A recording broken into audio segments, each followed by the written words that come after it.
Well, folks, she may not have been memorable for her talents, looks, wit, or literally anything else about her, but by God, she can make a good mac and cheese sometimes, kind of.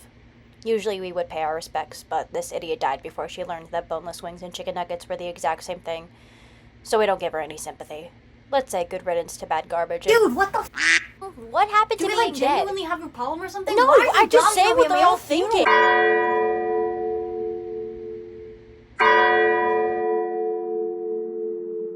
I'm gonna be honest, Jukebox. I'm really scared for midterms.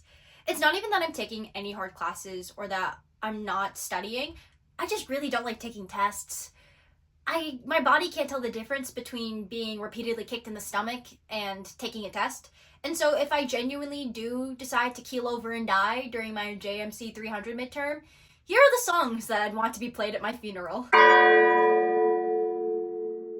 Okay, number one, we got a true funeral classic here. No Hands by Roscoe Dash and Walk a Flock of Flame. Listen to this track. Okay, you guys may think I'm crazy, but not only is this my roommate's request, but I genuinely don't want my funeral to be a sad event. I want it to be a frat party.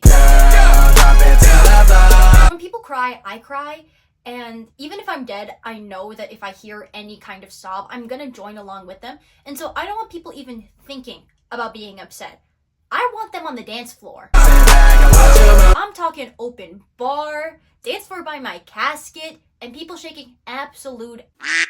If you truly want to honor my death, hit a leg so stanky that it has me rolling over in my grave. Okay, next up, I'm sure you were totally expecting this. Sorry by Justin Bieber, of course.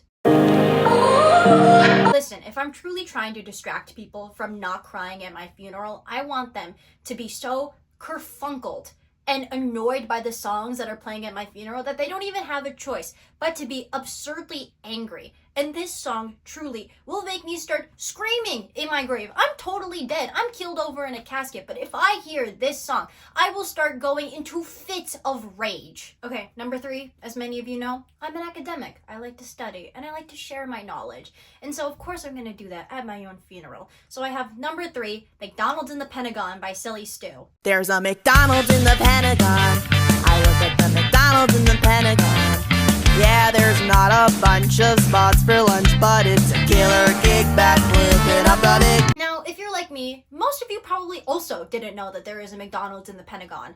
And I feel like I need to spread this information to as many people as possible, specifically through this song, which in my opinion is one of the greatest pieces of lyrics and music ever made. Most of my family is Filipino and also doesn't speak English, but I hope there's so much genuine confusion that comes from this song that the people that do speak English in my family explain what this song's about, and it spreads the information that there is in fact a McDonald's in the Pentagon like wildfire. Okay, final one. We have like a genuine kind of one. It's Spinning Off the Edge of the World by the Yeah Yeah Yeahs.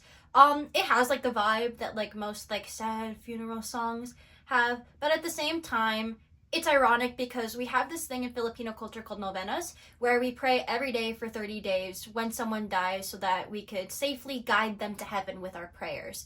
And I'm going to demand that people actually pray for 35 days for my funeral because I need a couple of days to go to the edge of the world and spit on it if I'm actually dead. To be honest, I probably should have made a decently more serious video for this, but I'm genuinely gonna get disowned if I don't do good on my midterms when I go home for spring break. And so I hope none of you guys do either. So I hope none of you guys actually have to use these songs. So good luck on midterm season, Jukebox listeners.